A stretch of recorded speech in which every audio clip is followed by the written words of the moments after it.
سلم ما و شما را تاکید کردن که لا یؤمن احدکم حتی اکون احب الیه من والده و ولده و الناس اجمعین. دیگر بعضی روایات من مالهی را آمده است. برادر عزیز، رسول اکرم صلی الله علیه و سلم در حدیث مبارک محبت خودش ما و شما را تعلیم می‌کند که ما چگونه پیغمبر صلی الله علیه و سلم دوست می‌داریم.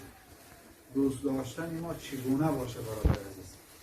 علما میگن دوست داشتن پیغمبر صلی الله علیه و سلم برای ما فرضه. فرض برادر عزیز. و دوست داشتن پیغمبر صلی الله علیه و سلم فطری باید باشد. فطریش معناش چیه برادر عزیز؟ چگونه ای که ما و شما در دوست داشتن فرزندا هیچ مشقی نکردیم، هیچ تمرینی نکردیم. طبیعت ما همیه که فرزند دوست می‌داریم. طبیعت ما همیه که پدر و مادر را دوست می‌داریم. طبیعت ما همینه که مال دوست می‌داریم. طبیعت انسان. علما میگن انا همین گونه باید در طبیعت هر مسلمان محبت رسول اکرم صلی الله علیه و سلم باید باشه.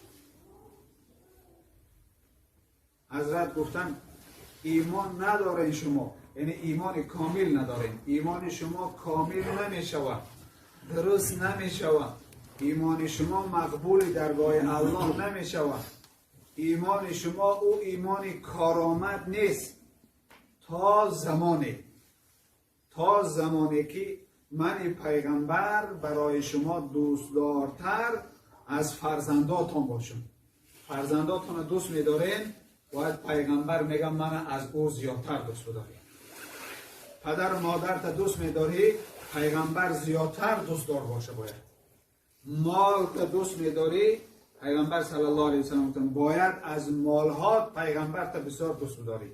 و ناس اجمعین، و از تمام مردم باید پیغمبر دوست داری. انا همین زمان پیغمبر صلی الله علیه و سلم گفتن ایمان شما کامل میشه.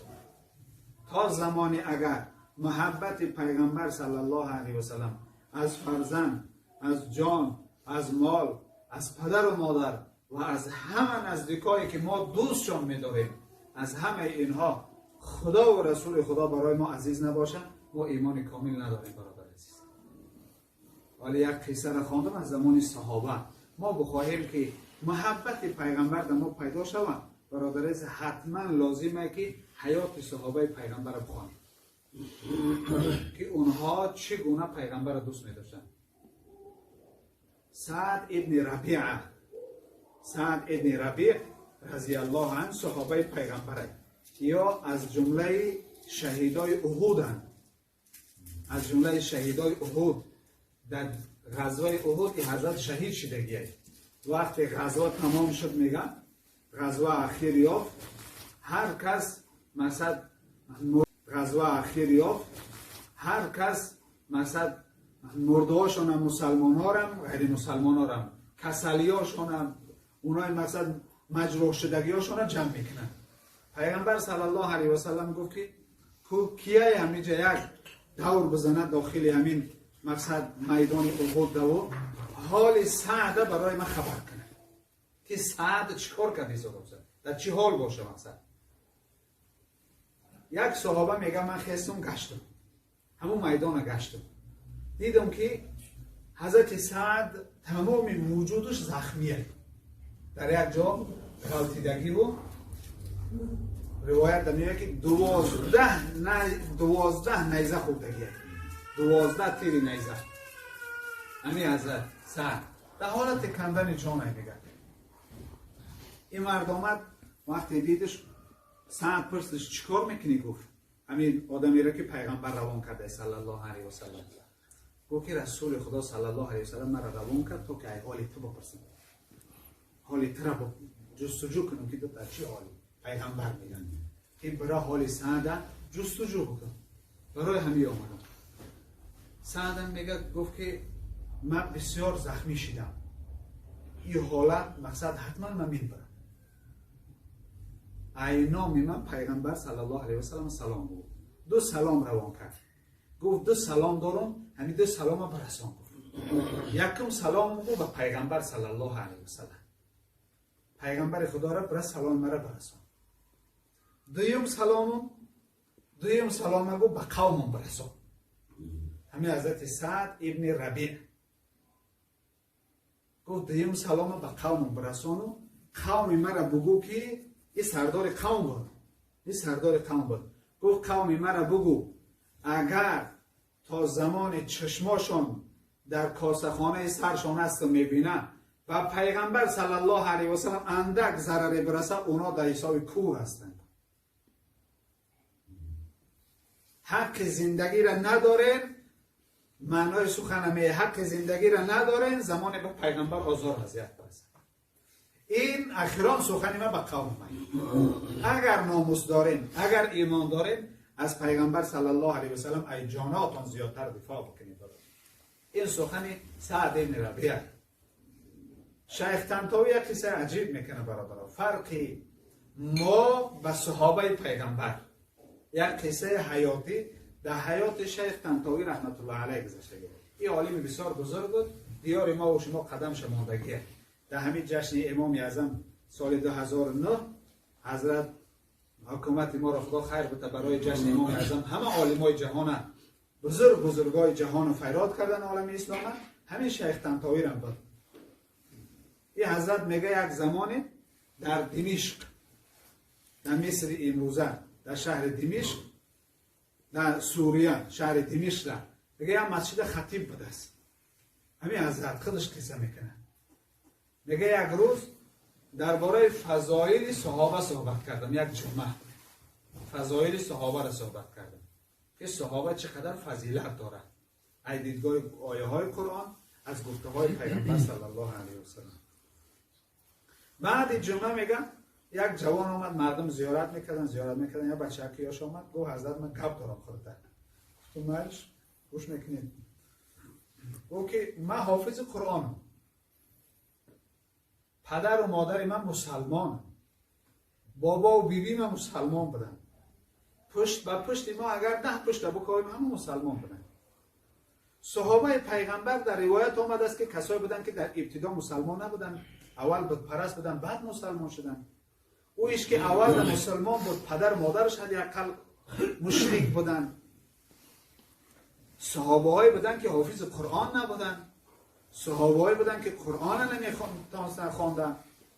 ما حافظ قرآن، پدر و مادر مسلمان، بابا و بیبی مسلمان، چی بس صحابه از ما فضیلتشان بلند است. اگر آیت قرآن بگوی خودم میدانم، حدیث بگوی میدانم، مرا عقلاً بفهمانده عقل ما جا بگیره.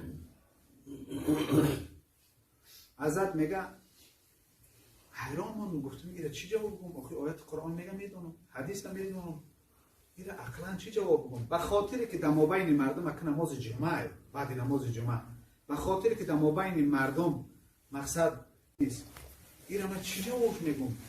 عقلاً چگونه اینا بفهمونم که این خیلی صحابه ایتو بالایی داره، این مرد دعوا داره که آیت قرآن و حدیث مرا نگو، من آیت قرآن و حدیث میدانم، مرا عقلاً یا مثال عقلی بیا که چرا صحابه پیغمبر صلی الله علیه و سلم از ما بالایی داره. همه صحابه در درجه صحابه برادر عزیز اهل سنت و جماعت اعتقاد شمینه که ای همه درجه اخیر ده وحشی میست رضی الله عنه، قاتل امیر حمزه وحشی درجه اخیر ده، انا همی وحشی را خاک قدمش از همه اولیای بعد صحابه تا قیامت بالاه، خاک پاش، یعنی پاش میمونه که خاک پای نمی وحشی از همه اولیای بعد صحابه تا قیامت همه اولیاها را، همه اولیاها را ایمانشان را جمع کنیم، فضایلشان را جمع کنیم، برابر به همه وحشی شده نمیتونه. در درجه صحابه درجه اخیر دمیستن وحشی. یه آدم من حضرت میگه تا سر خواب نبود، میگه چی میفهمم؟ سر نماز بامداد رو من نماز بامداد خواندم، میگه هر کم که در صف نیست، خرسان شدم، گفتم نیامد چی؟ چون ما خلاص شد. نماز بود کردیم، دعا رو میکردیم که یک که همه جوان دویده غلطیده و خسته آمد گریان. گفتم چی گپ شده باشه اکیره، چی جواب میگه موزی؟ آمد میگه گفت حضرت من جواب ما گرفتم، من جواب گرفتم. تو چی جواب گرفتی؟ گوشی حضرت من خطا کردم. من گستاخی کردم نسبت به صحابه پیغمبر صلی الله علیه و سلم. همین شب خود رسول خدا صلی الله علیه و سلم به خواب درآمد. مرا فهمون که صحابه مکه او تو کی؟ شب خواب دیدم همین مسجد. حضرت در سر مسجد در سر راه بوده، شاهراه در رای کلان در بیبرموده هم رای کلان میشه مسجد. همین مسجد شما را خواب میبینم. رسول خدا صلی الله علیه و سلم نماز با ما و شما میخونه. ابوبکر صدیق، حضرت عمر، حضرت عثمان، حضرت علی رضی الله عنه، صحابه پیغمبر، ما و شما را در پهلوش. رسول اکرم صلی الله علیه و سلم صحابه دست مبارکش میگیرن. این مسجد همه کسا میبریم رای کلان در میبریم که یک ماشین کلان ایفسین بالا آمده ساده است. ترمزاش نمیخپه همیتا با آواز بلند آمده ساده. پیغمبر صلی الله علیه و سلم گفت سر رای ماشین بگیرید منش کنید که آسیب ما نرسونه. من خواستم پیش دستی کنم، خدمت کنم در پیغمبر. خواهش نخوادم. دویدم میگه سمکاوی رفتم. دویدم یک چوبه یا سنگ بیام پیش بلان این ماشین بمونم تا که این ماشین من شود. یک قسم کافتم، یک قیاد چی کافتم اسباب که هیچی نیافتم. گفتم یا رسول خدا هیچی نیافتم. گفت چی میکنی بچه؟ گفتم که سنگ یا چه پیش ماشین من کنی گفتی خود. برای همون میخوام پیش ماشین من کنم. سایدش بگیرم یا چی میخوام بکنم هیچی نیست ایران. خب بچه‌ام در پشتم زده گفت من مشکن ماشین. نگاه میکنم 4 یار صحابه پیغمبر صلی الله علیه و سلم سراشون در پی بلان ماشین ماندن. سراشون در پی بلان ماشین رو ماندن سنگ نکافته تا که به پیغمبر صلی الله علیه و سلم آزار اذیت نرسید. نگاه کردم که 4 صحابه پیغمبر در پی بلان ماشین برای پیغمبر صلی الله محبت. بعد گفت بچه‌ام پیغمبر صلی الله علیه و سلم صحابه مرا دیدی کیه؟ صحابه مرا دیدی که جای خطر و صحابه را بشناس. ای خواه خیستم میگه که صبح دمیده نماز دیران نکرده صبح دمیده گریان آمد پیش شیخ طنطاوی و حضرت من جواب گرفتم. پیغمبر صلی الله علیه و سلم خودش ما جواب کردم که اگر جواب عقلی میخواهی این جواب عقلی باید تحریز قبول نداره جواب عقلی که تو کی او صحابه پیغمبر صلی الله علیه و سلم. همین غزوه احد ده یک زن قصه عجیبه برادر عزیز. یک زن از زنای صحابه اعلان شد این جنگ شکست مسلمانان. دیم جنگ مسلمانان و مشرکان. مسلمانان در اینجا شکست خوردگی هم برادر عزیز. شما ممکن معلومات داشته باشید. میگه شکست مسلمانان شد بعد در اعلان شد از جانب دشمنان که محمد صلی الله علیه و سلم کشته شد. اعلان کشته شدن این پیغمبر اعلان کردن. همین خبر میگن در مردم اعلان شد. یک زن از داخل مدینه منوره میدوید میگن به سوی کوی احد. دوام میومد. ای پیشش یک صحابه برآمد گفت که این مرد خدا پیغمبر خدا در چه حال است؟ همین زن میگه پدرش در همین غزوه احد شهید شدگی، شوهرش شهید شدگی، برادرش شهید شدگی. در بعضی روایت میگه که فرزندش هم شهید شدگی. بعضی روایت میگه 3 تای، بعضی روایت میگه 4 نفر فرزندش هم. همین آدم میگه وقتی ای پیغمبر پرسان شد من خبرش دادم گفتم ای زن پدرش شهید شده است. هیچ گویا خبری نشنیده ای. هیچ اهمیتی نداره. محبت به برادر عزیز گفت ای پیغمبر بگو. گفتم شوهر شهید شده. ای مرد خدا از پیغمبر بگو پیغمبر چه حال داره؟ باز گفتم شوهرت کشته شده. با من روا کرد. من تو از پیغمبر میپرسم و تو من از کسی دیگر خبر از رسول خدا برم.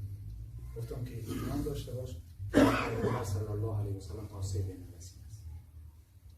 همین زن میگه پیغمبر را جستجو کرد گفت رسول خدا را نشان بده که پیغمبر صلی الله علیه و سلم کجا و چشم سر ندینه باور نمیکنه.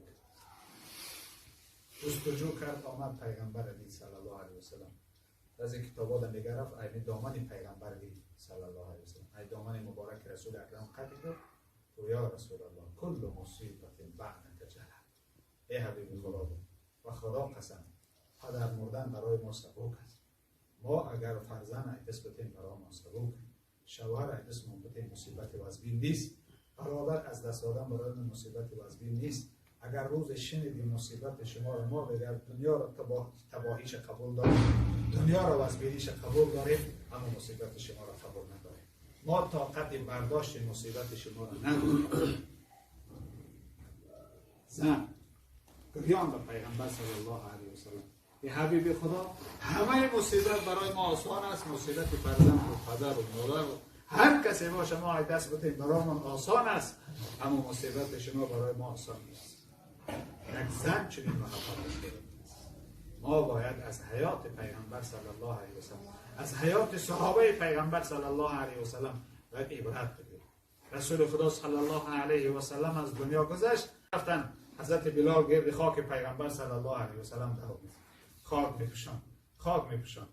حضرت فاطمه رضی الله عنها مادر ما گفت بلال آمد که بلال خاک بر تخت شده. کیف طاب انفسک ان تسق التراب علی رسول الله صلی الله علیه و سلم. ای بلال گفت چگونه گفت شما در دامن پیغمبر خاک رسیدن اجازت نمیدادید؟ خاک اگر در دامن پیغمبر چنگ میشید شما با زبانتان پاک میکردید، امروز خودتان بالای پیغمبر صلی الله علیه و سلم خاک پرتید. چگونه اجازت میتامین افسد که به پیغمبر خاک میفرستد؟ بلال گفت. حضرت فاطمه مادر ما صحابه همه خود به خود شده بودن در مرگ پیغمبر. حضرت بلال گریان به مادر ما نگاه گفت مادر گفت این دستوریه که پدرت از خدا به ما آورد، وگرنه به خدا قسم اگر این دستوری خدا و رسول خدا صلی الله علیه و سلم نمیشد، من حبیب خدا را تار سر میکردم تا مردنم گرد دنیا دور میزدم، در زمین نمیگذاشتم. اما این فرمان خدا و رسول خدا صلی الله علیه و سلم. حضرت مدینه منوره نه ایسا اومد پیش حضرت ابوبکر صدیق زمان خلافت حضرت صدیق شد، حضرت نه ایسا گفت دیگه در مدینه ایسا نمیتونم، من در مدینه ایسا نمیتونم. هر گاهی به این مدینه منوره میگذرم و یاد گذشته مرا جگربهش میکنم. این خاک بالای پیغمبر میبینم و دیگه من طاقت دیدن ندارم. از ابوبکر صدیق دعا کرد، حضرت ابوبکر صدیق همیشه میگه سختش گرفت که نره، آخه ما امیر گذشت پیغمبر برای ما مصیبت است. گاهن تو از آن میگی یادی از زندگی پیغمبر صلی الله علیه و سلم به یاد ما میاد، تسلی میاد و آرام میشیم به از آن تو. بلال نره جواب نمیتون گفت اینجا پس برای هیچ کس از آن نمیگم. دیگه انتظار از آن من نداشته باشیم چون که نمیتونم گفت از آن. حضرت بلال رضی الله عنه بعد از گذشت پیغمبر صلی الله علیه و سلم هر بار از آن گفتگی اشهد ان محمد رسول الله قطعش به کم شده گرد. به آب دیگه از آن گفته نمیتونه. این محبت به برادر است. حضرت مدینه منوره برآمد رفت، نه سود مدینه منوره، از مدینه منوره برآمد رفت، گریان برآمد. حضرت مدینه منوره نه ایسا اومد پیش حضرت ابوبکر صدیق زمان خلافت حضرت صدیق شد، حضرت نه ایسا گفت دیگه در مدینه ایسا نمیتونم، من در مدینه ایسا نمیتونم. هر گاهی به این مدینه منوره میگذرم و یاد گذشته مرا جگربهش میکنم. این خاک بالای پیغمبر میبینم و دیگه من طاقت دیدن ندارم.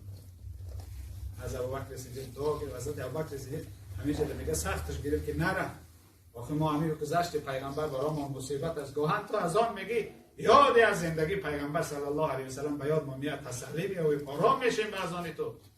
بلال نره جواب نمیتون گفت اینجا پس برای هیچ کس از آن نمیگم. دیگه انتظار از آن من نداشته باشیم چون که نمیتونم گفت از آن. حضرت بلال رضی الله عنه بعد از گذشت پیغمبر صلی الله علیه و سلم هر بار از آن گفتگی اشهد ان محمد رسول الله قطعش به کم شده گرد. به آب دیگه از آن گفته نمیتونه.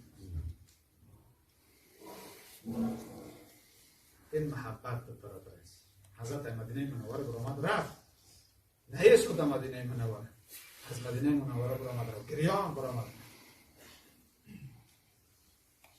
چند وقت پس پیغمبر صلی الله علیه و سلم خوابش آمد که بلال چرا تجبر میکنی زیارت نمی؟ حضرت بلال سحر خیست دوید به سوی مدینه منوره، آمد از شهر مدینه منوره دروازه در آمد که مردم بلال دیدن، روان زیارتش کردن. بلال آمد است، خواهش کردن یک بار از آن بگو، یک بار از آن بگو. حضرت بلال از آن گوی برآمد، همه مردم جمع شدند.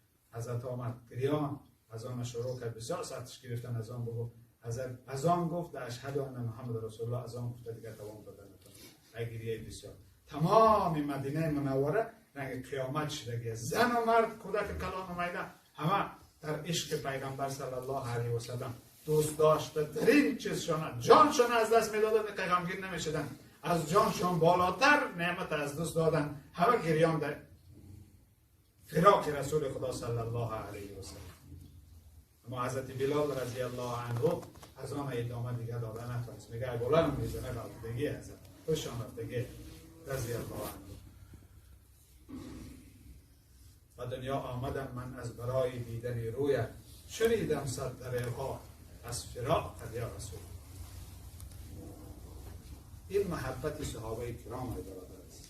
به خاطر خدا خیر بوده مردم ما را که هر وقت در این ماه مبارک میلاد رسول اکرم صلی الله علیه و سلم اندکی هم باشه در داخل 15 نفر هر کسی با وسعت تواناییش از این میلاد جشن میگیرن، از حیات مبارک صلی الله علیه و سلم یادآوری میشود. این بسیار خیر و برکت برابر است. حضرت